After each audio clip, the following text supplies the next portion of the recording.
Hello दोस्तों, मैं हूं आपका अपना संस्कारी समेत। ये नज़ारा देख के भाई बहुतों के चेहरे खिल गए होंगे। कहने ही क्या है इस चीज़ के, मतलब जहाज़ है भाई, जहाज़। और जो कई लोग स्टार्टिंग में नेक्सॉन थी तो नेक्सॉन को टैंक बोला जाता था, लेकिन भाई अब असली जो टैंक की एक उपाधि है ना, वो इसने ले ली है। पहले तो इसके बारे में कुछ चार शब्द कहते हैं भाई। रोड प्रेजेंस इसकी गाड़ी की, और मतलब जो इस समय टाटा का टाइम चल रहा है और जो टाइम लाया है कुछ गाड़ियों ने, चाहे हम बात करें टियागो की, उसके बाद टिगोर भी ठीक ठाक चली है, फिर उसके बाद जो धीरे धीरे टाइम चेंज होता चला गया नेक्सॉन के बाद।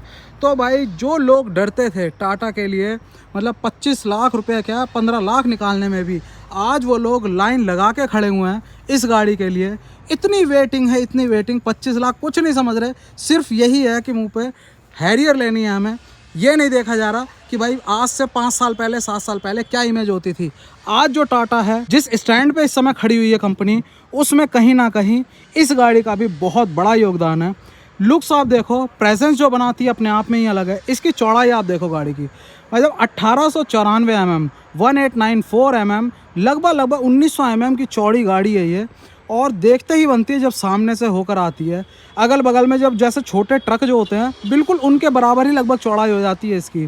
और उसके साथ साथ हाइट, बोनट की हाइट इतनी है, मतलब अभी इसके वाइपर जो हैं ऊपर उठे हुए थे और लिटरली 5'5" हाइट है मेरी। और मैं जैसे वाइपर को रखने लगा, नीचे करने लगा, तो भाई हाथ नहीं पहुंच पा रहा था वहाँ पर किसी भी साइड से। इतनी ऊंची गाड़ी है ये, लिटरली कितनी जायंट है। जब इसके बगल में आके खड़े होते हैं, इसके सामने आके खड़े होते हैं, तब ये चीज़ फील होती है। लुक के बारे में कहने ही क्या, दो आपको यहाँ पर मिल जाती हैं। ये दोनों वर्क करती हैं DRL की तरह, और साथ में इंडिकेटर भी इसी में ही है। वैसे DRL रहेगी, जैसे इंडिकेटर देंगे ये ब्लिंकर बन जाएगा। नीचे आपको इसी गाड़ी से ये डिज़ाइन आया था, ये जो फिलॉसफी आई थी। डुअल बैरल यहाँ पर दे रखा है। यहाँ पर आपको मिल रहा है लो बीम के लिए प्रोजेक्टर, और साथ में ये मिल रहा है आपको रिफ्लेक्टर बेस्ड हैलोजन, ये हाई बीम के लिए। और साथ में इंटीग्रेट कर दिया फॉग लैम्प। फॉग लैम्प कहीं ना कहीं नीचे की तरफ होता था, लेकिन यहाँ पर इसको पार्ट बना दिया एक तरह से, जो पूरी की पूरी हेडलाइट यूनिट है, असेंबली है उसी का ही। और देखने में कहीं ना कहीं अच्छा लगता है। इसके बाद धीरे धीरे ये डिज़ाइन वेन्यू में भी आया, और उसके बाद फिर अब पंच में भी ये चीज़ है, और फिर इसके बाद भाई क्रेटा में भी ये डिज़ाइन आया था, लेकिन इसने अपनी अलग पहचान बनाई थी। तो ये है हैरियर का सबसे value for money variant, Harrier XT plus. अब वैल्यू फॉर मनी मैं क्यों कह रहा हूँ, तो भाई सारी चीज़ें इसकी बताता हूँ, इसमें क्या क्या चीज़ें मिल जाती हैं, और एट द एंड आप भी मानोगे कि हाँ ये सबसे वैल्यू फॉर मनी वेरिएंट है। आप इसका अप्रोच एंगल ज़रा देखो, कितना ऊँचा, कितना बड़ा है। मतलब कोई नहीं घबराएगा किसी भी जगह इस गाड़ी को ले जाने के लिए। और साथ में आ जाते हैं हम साइड प्रोफाइल पे, तो भाई हर साइड से बड़ी है, किसी भी एंगल से देख लो बिल्कुल जायंट लगती है गाड़ी। चाहे व्हील देखें, इसके व्हील की बात करें, 235/65 R17, 17 इंच का व्हील है और 235 सेक्शन है। और उसके साथ साथ इंडिकेटर कोई नहीं दिख रहा। और भाई यहाँ पर आ जाता है हमारा जो ब्लिंकर है LED, वो कुछ चीज़ें ऐसी हैं जो बिल्कुल नई सी हो जाती हैं। जो पोर्शन है हमारा बॉडी कलर वाला, वो छोटा है। जनरली ये होता है कि वो वाला पोर्शन बड़ा होता है, और साथ में जो ब्लैक वाला पोर्शन है वो कम होता है, छोटा होता है। यहाँ पर इन्वर्टेड है, लेकिन ये भी चीज़ अच्छी लग रही है क्योंकि पूरा का पूरा ग्लॉसी ब्लैक है ये। अब यहाँ देखो, क्लैडिंग पूरी की पूरी गाड़ी पे दी हुई है नीचे वाले पोर्शन पे। और यहाँ पर दिख रहा है बड़ा सा ग्राउंड क्लियरेंस। ग्राउंड क्लियरेंस है इसमें 205 mm का। और बात करें, इतनी लंबी गाड़ी है, मतलब लंबाई की अगर हम बात करें, ऑलमोस्ट 4600 mm, 4598 प्रिसाइजली। और भाई बात करें इसके इतने लंबे व्हील बेस की, क्योंकि इतनी बड़ी गाड़ी है, अंदर कैबिन में स्पेस देना है, तो व्हील बेस क्या है, तो भाई व्हील बेस है इसका 2741 mm, 2741 mm। अब कई लोग कहते हैं भाई हिंदी के बाद इंग्लिश को बोलते हो, क्योंकि भाई बहुत कमेंट आते हैं, मैं कमेंट सारे पढ़ता हूँ, उसमें ये चीज़ होती है, कुछ नॉन हिंदी है वो नंबर्स नहीं समझ पाते, तो इसीलिए वो कोई बात नहीं। अब आ जाते हैं भाई इसके B पिलर पे, और B पिलर पूरा का पूरा ग्लॉसी दे रखा है। यहाँ पर आपको वैसे जनरली गाड़ियों में जो हमारी विंडो लाइन है, ये स्ट्रिप पूरी क्रोम दी होती है, इसमें ऊपर वाली साइड दे रखी है क्रोम में। और भाई कुछ चीज़ें ऐसी हैं जो बिल्कुल अलग सी कर रखी हैं इसमें। यहाँ पर पीछे लिख जाता है हैरियर। लोग जनरली इस तरह की चीज़ें, क्रोम एलिमेंट जो हैं वो ऊपर से लगवाते हैं और एसेसरी के पार्ट में, लेकिन इसमें साथ में ही दी हुई है। जो हैंडल्स हैं हमारे, वो हमारे यहाँ पर दिए हुए हैं क्रोम की लाइनिंग के साथ। ये आप देख रहे हैं, यहाँ पर रिक्वेस्ट सेंसर बटन दे रखा है, वो इसीलिए क्योंकि जो इसमें की है वो भाई रिमोट वाली मिल रही है। हमें कोई मतलब नहीं है कि बटन दबाएं कुछ करें, पॉकेट में डालो, बटन दबाओ वहाँ से और भाई अंदर चले जाओ। तो भाई साइड प्रोफाइल एंड करते हुए आ जाता है हमारे यहाँ पर फ्यूल फिलर कैप। इस समय डीजल इंजन ही मिल रहा है और कोई इसमें ऑप्शन नहीं है।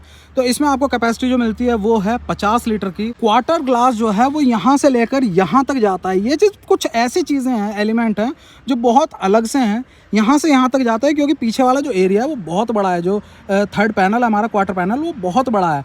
उस चीज़ को बुरा ना लगे या ढकने के लिए, कवर अप करने के लिए भाई यहाँ पर जो ग्लास है इतना बड़ा बना है, और जबकि जो विजिबल पार्ट है वो सिर्फ इतना सा है। तो भाई ये होते हैं डिज़ाइन एलिमेंट, ये होती है डिज़ाइनिंग कि चीज़ अच्छी भी लगे और भाई ज़्यादा ऑकवर्ड फील भी ना हो। यहाँ पर आ जाता है हमारा भाई सबसे फेवरेट पार्ट, जो इस गाड़ी को अलग ही लुक दे देता है। कुछ ही ऐसी गाड़ियाँ आती हैं जिनका डिज़ाइन अपने टाइम से बहुत आगे होता है, भाई ये गाड़ी उन्हीं में से है। इसका डिज़ाइन आज भी देखने पर ऐसा लगता है जैसे किसी और गाड़ी, मतलब ये लग ही नहीं रही कि टाटा की गाड़ी है।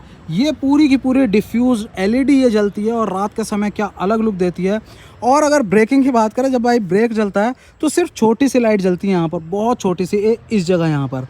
ये हमारा है हेलोजन में ब्लिंकर यहाँ पर दिया हुआ है, इसको भी एलईडी कर देना चाहिए था। और भाई रिवर्स जब जलती है तो ये छोटी सी लाइटें जलती हैं यहाँ पर, पूरी की पूरी यहाँ पर दे रखी है ग्लॉसी ब्लैक में। बीच में टाटा का लोगो है, यहाँ पर दिया है कैमरा, हैरियर बड़ा बड़ा लिखा हुआ है। और रियर लुक देखो कितना बल्कि फील होता है, हाइट बहुत है गाड़ी की। यहाँ पर आप देख रहे हैं ऊपर हाई माउंट स्टॉप लैंप है, यहाँ वॉशर दिया हुआ है, वाइपर यहाँ पर दिया है और साथ में डिफॉगर भी दिया हुआ है। सारी चीज़ें इसमें मिल जाती हैं। और ये रही भाई हमारे शेर और उसके बच्चे, मतलब पूरी फैमिली है, क्योंकि फैमिली के लिए ही गाड़ी है, सुरक्षित रखने के लिए गाड़ी बनाई हुई है ये। ऊपर हमको मिल जाता है पावर एंटीना, और भाई वोकल फॉर लोकल का यहाँ पर मिल जाता है आपको लोगो कि भाई अपने देश का जो भी सामान है सबसे ऊपर वही रहना है। यहाँ पर 2 पॉइंट मिल जाते हैं आपको सेंसर, पूरा का पूरा ब्लैक क्लाइडिंग का जो साइड से यूज़ आ रहा था वो मिल जाता है रियर बम्पर में। यहाँ पर मिल जाते हैं 2 पॉइंट, दोनों साइड आप देख रहे हैं, वहाँ पर मिल जाते हैं रिफ्लेक्टर। और स्कूप से नीचे जाते जाते यहाँ पर अंदर दिए हुए हैं आपको एक डिज़ाइन एलिमेंट के तौर पर। इसी में जब एसेसरी हम लगाते हैं तो यहीं पर कुछ लोग इसमें लगा लेते हैं जो क्रोम है वो सराउंडिंग, लेकिन ऐसे भी अच्छी लगती है, थोड़ा सा रफ रॉ लुक लगता है यहाँ पर। और ये चीज़ जो दी हुई है, मतलब ये पार्ट बहुत बड़ा हो जाता, थोड़ा सा ऑड लगता, तो भाई यहाँ पर इस तरह का ये डिज़ाइन दे दिया है। डिज़ाइन के मामले में तो भाई कमाल की खेली है टाटा की डिज़ाइनिंग टीम। इस गाड़ी के मामले में पर्टिकुलरली हो जाती है हमारी भाई साइड प्रोफाइल फिर से कंप्लीट। तो कहने क्या, बाहर से तो अलग ही प्रेजेंस है इस गाड़ी की, देखते ही बनती है। लोग बिल्कुल भी नहीं घबराते कि हाँ 25 लाख है तो कोई बात नहीं भाई लो, लेकिन ये गाड़ी हमें चाहिए।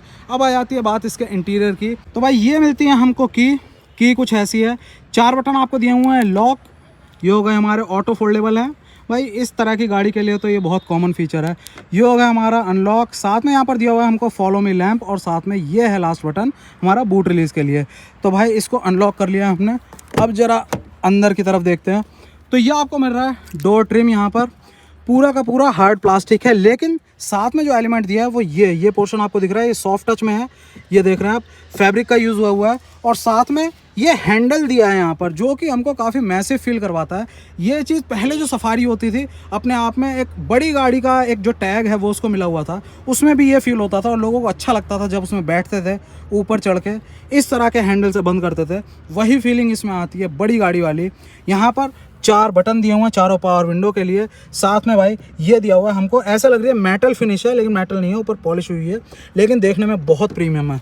यहाँ पर हमको दिया हुआ है नीचे बॉटल होल्डर, उसके साथ यहाँ पर है अम्ब्रेला होल्डर, और भाई 2 बॉटल और आ जाती है यहाँ पर साथ में।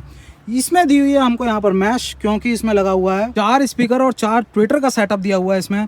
यहाँ पर आपको मिल जाता है हमारा जो मिरर है उनको इलेक्ट्रिकली एडजस्ट करने के लिए, और साथ में फोल्ड करने के लिए टॉगल स्विच। तो इस तरह का हमारी ट्रिप कंप्लीट होती है। आ जाते हैं इस तरफ, तो भाई यहाँ पर है इस जहाज की सीट।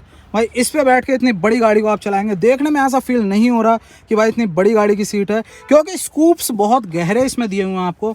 यहाँ पर इस तरह का, जिसको मार्केट में आफ्टर मार्केट में बर्फी डिज़ाइन बोलते हैं, वो चीज़ में दी हुई है। तो कहीं ना कहीं आप इन कवर्स पर भी ना, इसके ऊपर वैसे कवर लगवाएंगे, लेकिन इनके सहारे भी आप बहुत कंफर्टेबली इसको चला सकते हैं, कोई इशू आपको फील नहीं होगा। यहाँ पर हाइट एडजस्टमेंट दिया हुआ है, साथ में स्कूप्स इतने बड़े हैं बैक रिक्लाइन के लिए, और उसके साथ यहाँ पर दिया हुआ है हमको हेड रेस्ट भी एडजस्टेबल है, जो कि बहुत अच्छी चीज़ है। अब जरा बैठते हैं सीट पर। पहले ही हाइट काफ़ी है गाड़ी की, उसके बाद सीट की हाइट भी काफ़ी अच्छी खासी है, हालांकि एडजस्टेबल है। अब आ जाती है बात, इसको करते हैं हम अपने हिसाब से थोड़ा सा पीछे। हाँ, तो भाई इस तरह से मिल रहा है आपको बड़ा सा स्टीयरिंग व्हील। स्टीयरिंग व्हील की जो मोटाई है वो कंपैरेटिवली ज़्यादा है। और साथ में ये स्क्वायर शेप है, मतलब ये काफ़ी लग रहा है, फील हो रहा है कि बड़ी गाड़ी का है। ऐसा नहीं लग रहा कि नेक्सॉन जैसी थोड़ा सा छोटा, ऐसा फील नहीं हो रहा।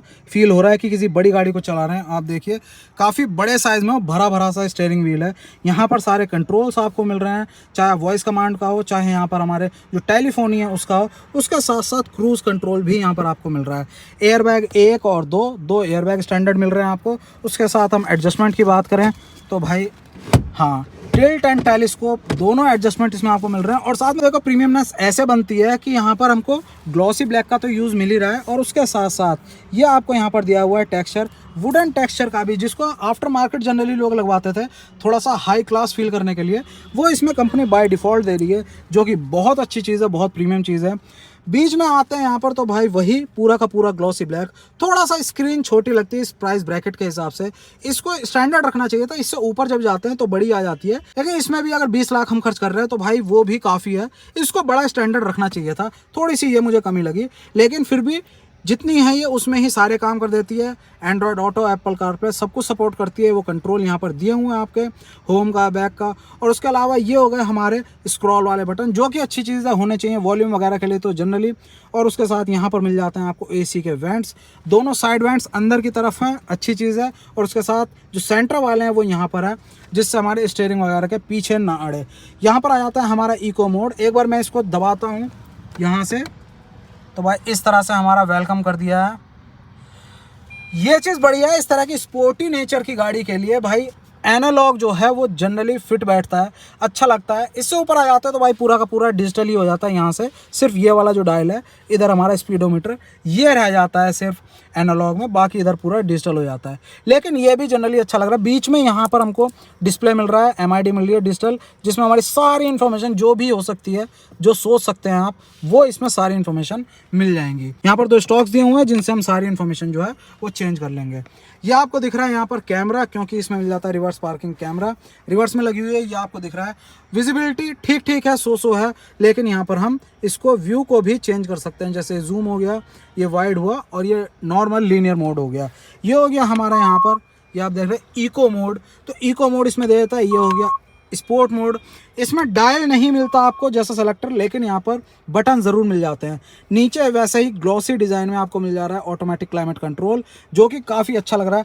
ओवरऑल जो हमारा पूरा का पूरा फील है बढ़िया लगता है। और यहाँ पर देखें सॉफ्ट टच वाला, हाँ भाई बिल्कुल वही लेदरेट फील है। पूरा का पूरा जो डैशबोर्ड है वो हमारा सॉफ्ट टच में ही है। ये पूरी लाइनिंग जो हमारा ग्लॉसी सिल्वर का यूज़ हो रखा है, यहाँ पर एलिमेंट है, डोर हैंडल में एलिमेंट है, सारा का सारा कंप्लीट एक तरह से थीम बना रखी है कि हमारे जो डोर्स हैं और आगे है ये यहाँ पर हमारा सिल्वर एसेंट्स हैं, स्टीयरिंग में है, और उसके साथ साथ जो इनको 4 चांद लगा रहा है ग्लॉसी ब्लैक, और साथ में वुडन टेक्सचर, बहुत सही। यहाँ पर आ जाता है हमारा स्पेस, और यहाँ पर ये हमारा ये ग्रिप जैसी बनी हुई है और रबरी इफेक्ट है यहाँ पर, जिससे हमारा कोई भी फ़ोन है वो फिसले ना, या कुछ भी सामान रखते हैं वो ग्रिप करके रहे। यहाँ पर USB और ऑक्स का स्विच है, और यहाँ पर हम चाबी वगैरह रखने के लिए एक स्पेस दिया हुआ है, जिससे कि अगर हम कहीं रखेंगे, जैसे ये की है, तो उसको हम रखेंगे इस जगह। अभी तो 2 हैं, यहाँ पर एक ही रहेगी। ये हो गया हमारा 6 स्पीड का गियर बॉक्स। इंजन स्पेसिफिकेशन अभी मैं आपको बताऊंगा जब इंजन की बारी आएगी, लेकिन ओवरऑल जो डिज़ाइनिंग है वो काफ़ी अच्छी दी हुई है। इस चीज़ से काफ़ी इंप्रेस हुए थे लोग। ये भाई आपको इस तरह से, मतलब जैसे शिप में देते हैं, जहाज़ में देते हैं, वैसी आपको हैंड ब्रेक दी थी यहाँ पर इस तरह से उठाने की। यहाँ पर आपको दे दिए हैं कप होल्डर, अलग अलग साइज़ के आप रख सकते हैं। ये मिल जाता है आपको आर्मरेस्ट, थोड़ा छोटा है, इसको बड़ा रखना चाहिए था, लेकिन बड़ा रखते तो ये इशू हो जाता, ये ढक जाते। लेकिन अंदर स्पेस देखें अगर हम, तो भाई इस तरह से अंदर भी स्पेस मिलता है। उसके साथ साथ कूलिंग का ऑप्शन भी है इसमें, 2 USB चार्जिंग सॉकेट दिए हुए हैं, साथ में 12 वोल्ट का ही है। मतलब छोटी सी जगह में सारी चीज़ें आपको इसमें दे दी हैं। इस तरह से हमारा पूरा का पूरा आगे का पोर्शन है। यहाँ पर आपको मिल जाता है IRVM मैनुअली एडजस्टेबल, और उसके साथ यहाँ पर देखते हैं हम, यहाँ पर कुछ नहीं मिल रहा हमें, टिकट होल्डर वगैरह यहाँ पर देखते हैं, तो भाई यहाँ पर मिरर भी नहीं मिल रहा। मतलब इतनी महंगी गाड़ी है, मिरर एटलीस्ट कर देना चाहिए था, लेकिन सारा खर्चा जो हो चुका है वो भाई हो चुका है यहाँ पर। भाई अब आ जाती है बात इन 3 जादुई बटन्स की, और ये जादुई बटन है इस बड़ी सी सनरूफ के। इतनी बढ़िया सनरूफ भाई पूरी गैलेक्सी के दीदार करा देगी आपको। तो भाई सबसे पहली बात आती है ब्लाइंड की, तो ब्लाइंड को करते हैं 1 टच में हम। अब इतना बड़ा है भाई टाइम लगता है यार खुलने में, है ना। मोटर स्पीड थोड़ी सी तेज़ होनी चाहिए थी, लेकिन फिर भी भाई अपने हिसाब से काम करेगा। अब आप देखो क्या नज़ारे हैं, मतलब बाहर की पूरी जो रोशनी है वो पूरी अंदर आ गई है, इतनी बढ़िया है। और इतनी बड़ी गाड़ी के लिए ज़रूरी भी है। जो नेक्सॉन में सनरूफ दी है वो अच्छा एडिशन है, लेकिन थोड़ी सी छोटी है। पहले वही काफ़ी होती थी, लेकिन अब भाई जब ऐसा ज़माना चल रहा है ना तो वो छोटी लग जाती है। उसके बाद बारी आती है इसकी आगे के पोर्शन की, तो इससे हम हल्का सा टिल्ट कर सकते हैं इसे, और यहाँ पर आ जाता है फिर लास्ट में ये सबसे बड़ा वाला बटन। भाई पहले लोग देखते थे कि सनरूफ है या नहीं, अब लोग देखते हैं कि सनरूफ में से हम निकल पाएंगे या नहीं। मतलब टाइम ऐसे चेंज हुआ है, तो भाई काफ़ी बड़ी सनरूफ है। अब इसको कर देते हैं हम पूरी तरह से बंद। ये आप देख रहे हैं, इसको टाइम देना बनता है क्योंकि कई लोग हैं सिर्फ इसीलिए गाड़ी को चूज़ कर रहे हैं। तो भाई अब वो होता रहेगा अपने हिसाब से। अब आ जाती है बात यहाँ की, हमारा जो ग्लव बॉक्स है पूरे आराम से खुलने वाला ग्लव बॉक्स है, सिल्की मोशन में, स्मूथ मोशन में। यहाँ पर पेन होल्डर वगैरह दिया हुआ है। ओ भाई हो जा ठीक है। तो यहाँ पर भी दिया हुआ, लाइट भी दी हुई है, अच्छा एडिशन है ये। यहाँ पर हमको काफ़ी स्पेस मिल जाता है, ऐसा फील हो रहा है कि भाई बड़ी गाड़ी में हम बैठे हैं। इस तरह से हमारा जो आगे का पोर्शन है वो ऑलमोस्ट कंप्लीट हो गया है। यहाँ पर ये छोटे छोटे टेक्सचर जैसे दिए हैं, ये आप देख रहे हैं। ये इस तरह से ऐसा फील होता है जैसे स्पीकर जैसा है, लेकिन ऐसा कुछ नहीं है, खाली मैश का डिज़ाइन यहाँ पर दिया हुआ है। तो ये हो जाता है हमारा कंप्लीट यहाँ पर। अब बारी आती है इसके रियर स्पेस की, तो भाई चलते हैं इसके रियर में। डोर को करते हैं यहाँ से बंद। तो भाई आगे की सीट अपने हिसाब से कर रखी थी एडजस्ट। अब इसमें ये नहीं देखा जाता कि जगह कितनी मिल रही है, इसमें देखा जाता है जगह कितनी सारी मिल रही है। तो भाई लिटरली आप सबसे पहले ट्रिम देखो, ट्रिम में यहाँ पर देखो वही सॉफ्ट टच फील है। और यहाँ पर इतना स्पेस था, इतनी ज़्यादा जगह थी दरवाजे में कि भाई दो शेल्फ दे दिए हैं। यहाँ पर बॉटल रख लो, यहाँ पर कुछ क्या क्या सामान रख लो इसमें आप, वैसे ही इसमें दिया हुआ है हैंडल इस तरह से। अब इसमें बैठते हैं तो ज़्यादा ऊंचा फील नहीं हुआ, 5'5" हाइट है मेरी, फिर भी उतना ज़्यादा ऊंचा फील नहीं हुआ इसमें बैठने में। लेकिन भाई स्पेस, बस क्या ही कहने स्पेस के। तो भाई इसमें पॉकेट भी दी हुई है पीछे। यहाँ पर जगह दी है कि आप चार्जिंग 2 सॉकेट जो दे रखे हैं उसमें लगा के यहाँ पर रख सकते हैं इस तरह से। और पीछे बैठ के भी आपको काफ़ी प्रीमियम फील हो रहा है। यहाँ पर आपको डेडिकेटेड 2 लाइट दी हुई हैं दोनों साइड, पूरी की पूरी रूफ इतनी बड़ी खुल जाती है। और भाई लुक अलग ही आता है यहाँ पर पीछे की जगह पर बैठ के। और जो कुशन है वो वैसे ही नेक्सॉन में भी काफ़ी ज़्यादा सॉफ्ट है, ये इसमें भी काफ़ी अच्छा सॉफ्ट दिया हुआ है। बस दिक्कत यह है कि भाई हम्प जो है वो काफ़ी ऊंचा है और बीच वाले बंदे को थोड़ी दिक्कत देगा। चौड़ाई कम है हालांकि, लेकिन फिर भी काफ़ी है। लेकिन ये जिस कैटेगरी में भाई इसमें 5 बंदे बैठने ही नहीं है, ये चीज़ 110% है। इसमें 1 या 2, ज़्यादा से ज़्यादा अगर कहीं ट्रिप वगैरह पे गए, यार दोस्त घूमने गए, तो 4 लोग हो सकते हैं, इससे ज़्यादा नहीं। रियर के लिए कंफर्ट के लिए आपको एसी वेंट भी मिल जाते हैं। ये रे पिलर्स में एसी वेंट, इस तरह से सारी चीज़ों का ध्यान रखा है। भाई अगर पैसे खर्च कर रहे हो और इस सेगमेंट में पैसे खर्च कर रहे हो तो छोटी छोटी चीज़ें मैटर करती हैं, वो सारी चीज़ें इसमें दी हुई हैं। यहाँ पर बात करें हम अगर आर्म रेस्ट की, तो भाई आर्म रेस्ट आपको दिया हुआ है डेडिकेटेड, और साथ में जो हेड रेस्ट हैं वो भी आपको दिए हैं एडजस्टेबल। इस तरह से करते हैं अगर हम डोर को बंद। और अब आ जाती है बात इसके बूट की, तो भाई बीप करके इशारा कर दिया कि बूट गया खुल। और भाई ये है हमारा पूरा का पूरा बूट स्पेस। अलग अलग यहाँ पर ये देख रहे हो इस तरह से सेक्शन दिए हुए हैं, जगहें दी हुई हैं। यहाँ पर ट्रे है और इस तरह से यहाँ पर ट्रे है पूरा टूल बॉक्स के लिए। और यहाँ पर बात करें हम इसके बूट स्पेस की, तो पूरा 425 लीटर का आपको इसका बूट स्पेस मिल जाता है। ये चीज़ अच्छी है कि ज़्यादा डीप नहीं है, क्योंकि इतनी ऊंचाई की गाड़ी के लिए गहराई में से सामान उठाना वो बहुत भारी पड़ता है। सीधा स्लाइड करके अंदर डालो, स्लाइड करके बाहर निकाल लो। भाई बड़ी चीज़ में पूरा कवर करने के लिए यहाँ पर पार्सल ट्रे दी हुई है, जो कि अच्छा एडिशन है। इस तरह से हमारा हो जाता है बूट वगैरह कंप्लीट। लेकिन ये चीज़ भाई पसंद नहीं आई, जो शिकायतों वाली चीज़ें वो हैं। यहाँ पर पार्शली आपको ट्रिम दी हुई है प्लास्टिक में, और नीचे का पूरा जो ये है वो यहाँ पर कॉस्ट कटिंग में भाई बली चढ़ गया है, ये कपड़ा वपड़ा आ गया है। तो ये चीज़ नहीं होनी चाहिए भाई। जिस सेगमेंट में गाड़ी है वो चीज़ें ध्यान रखनी चाहिए कंपनी को। यहाँ पर करते हैं अब इसको हम इस तरह से बंद। तो भाई गाड़ी हमारी कुछ इस तरह से है, रिवर्स गियर भी लग रहा है, ये मैं बता रहा था आपको। इस तरह से लैंप जलते हैं ये रहे छोटे छोटे। तो भाई इस तरह से हमारी गाड़ी हो जाती है कंप्लीट। गाड़ी नहीं जहाज है, टैंक ऐसे ही नहीं कहते इस गाड़ी को लोग। और बात करें ब्रेकिंग की इसमें, तो भाई ब्रेकिंग में जो जो चीज़ें हो सकती है वो इसमें सब कुछ मिल रही हैं। हालांकि डिस्क ब्रेक सिर्फ आगे मिल रही है, पीछे ड्रम है, लेकिन फिर भी ABS, EBD, ESP, TCS जो भी चीज़ें हो सकती हैं, ब्रेक असिस्ट, वो सब कुछ इसमें कंपनी आपको दे रही है। तो भाई इतनी बड़ी गाड़ी है अगर, और वजन क्योंकि भाई इतना बड़ा वजन अगर ब्रेकिंग पर ही जोर आना है तो 1650 किलो के ऑलमोस्ट वजन है इसमें गाड़ी में। और अभी खाली की बात है, ड्राई वेट है ये। अभी इसमें तेल भी डलेगा, उसके बाद लोग भी बैठेंगे, तो करीब फुल लोड के बाद 2 टन की गाड़ी सड़क पर जब घूमेगी तो इतनी बड़ी ब्रेकिंग, इतना बड़ा ब्रेकिंग सेटअप ज़रूर चाहिए इस गाड़ी को। अब बात आ जाती है इसके इंजन की। एक बार दिखाता हूँ उसका इंजन लेआउट। बहुत बड़ा बोनट है। अब ज़रा चेक करते हैं कि भाई इसमें स्ट्रट्स वगैरह दिए हैं या नहीं दिए, क्योंकि वो बहुत ज़रूरी है इतनी ऊंचाई वाली गाड़ी के लिए। हाइड्रोलिक स्ट्रट होने चाहिए। भाई साहब नहीं दिए हुए, ये चीज़ कमी है, ये देने चाहिए थे इसमें। डस्टर जैसी जो लो बजट की गाड़ी है कंपैरेटिवली, उसमें भी आता है, लेकिन इसमें इतने बड़े बोनट के बावजूद नहीं दिया हुआ। हालांकि इसमें हिंजेस का जो सेटअप है वो कुछ इस तरह का है कि आपको कम एफर्ट लगाना पड़ेगा। आप देख रहे हैं डुअल हिंजेस सेटअप दिया हुआ है, लेकिन फिर भी आपको हाथ से होल्ड करना पड़ेगा। और भाई इतनी हाइट है, हम जैसे बंदे, मैं लिटरली कह रहा हूँ, ऐसा नहीं है कि भाई बड़ी हाइट वालों के लिए, अगर 5'5" वाला बंदा, थोड़ा सा एफर्ट तो लगाना पड़ेगा। इसमें पूरी की पूरी आपको मिल रही है यहाँ पर क्लैडिंग अंडर द हुड, इसके जो NVH लेवल्स हैं उनको कंट्रोल करने के लिए। लेकिन बात जब आती है यहाँ पर इसके इंजन बे की, तो भाई क्रायोटेक आपको दिख रहा है यहाँ पर 170 हाईलाइट हुआ हुआ रेड कलर में। वो इसीलिए क्योंकि भाई इसमें मिल रहा है आपको 2000 सीसी का डीजल इंजन, 168 PS की पावर ये जनरेट करता है प्रिसाइजली। और भाई क्या ही पावर है। और बात करेगा टॉर्क की, तो 350 Nm का इसमें टॉर्क दिया हुआ है। आप इंजन सेटअप देखो, पूरा का पूरा ऐसा कवर्ड लगता है, इतना बड़ा इंजन बे है। लेकिन अगर हम बात करें हम कितना इंजन सेटअप दिया हुआ है, तो सिर्फ इतना है। बहुत ही ज़्यादा कंजस्टेड है। इसे देखकर कई जो मैकेनिक हैं वो भाई सिर पे हाथ मार लेते हैं कि भाई कहीं तो जगह देते काम करने की, लेकिन दिया बहुत ही नीट एंड क्लीन है। इस तरह से आप देखें। और ये आगे का जो पोर्शन है, क्यों सेफ्टी की बातें करी जाती हैं, पूरा का पूरा जो क्रम्पल जोन वाला एरिया है वो देखिए इतना बड़ा आगे दिया हुआ है। ये चीज़ें हैं जो मैटर करती हैं। और ओवरऑल इंजन के पीछे जो जगह है कैबिन तक, वो आप देखो कितना बड़ा एरिया है। तो ये चीज़ें छोटी छोटी जो देखी जाती हैं। तो भाई अब आ जाती है बात एंड में, सारी चीज़ें देखने के बाद, कि इतने बड़े जहाज़ के लिए, इन सारी चीज़ों के लिए, इस लग्जरी के लिए, इस रोड प्रेजेंस के लिए और इस टाटा के भाई टैंक के लिए आपको कितने पैसे देने पड़ रहे हैं। तो भाई कीमत इसकी है 17,84,400 रुपये। एक्स शोरूम की बात हो रही है यहाँ पर। दोबारा बता दूँ, XT+ है हैरियर का, XT+। तो 17,84,400 रुपये आपको देने होंगे। और अगर ऑन रोड की बात करें कि भाई ऑन रोड में आपको कितने की पड़ रही है, इस समय मैं हूं हल्द्वानी के गोला गणपति में, तो भाई यहां पर पड़ रही है आपको 20,84,000। आपके स्टेट में, आपकी सिटी में प्राइसेज जो हैं वो डिफर कर सकते हैं, लेकिन फिर भी कंफर्म करने के लिए मैं डिस्क्रिप्शन में डाल दूंगा यहाँ पर नंबर, आप उस पर जाके पता कर सकते हैं। तो इस तरह की थी गाड़ी कैसी लगी, वीडियो कैसा लगा बताना जरूर। अगर आपको वीडियो अच्छा लगा हो, गाड़ी अच्छी लगी हो, तो प्लीज़ लाइक करना, वीडियो को शेयर करना, अपने दोस्तों का सब्सक्राइब कर लेना संस्कारी सुमित चैनल को। जय हिंद।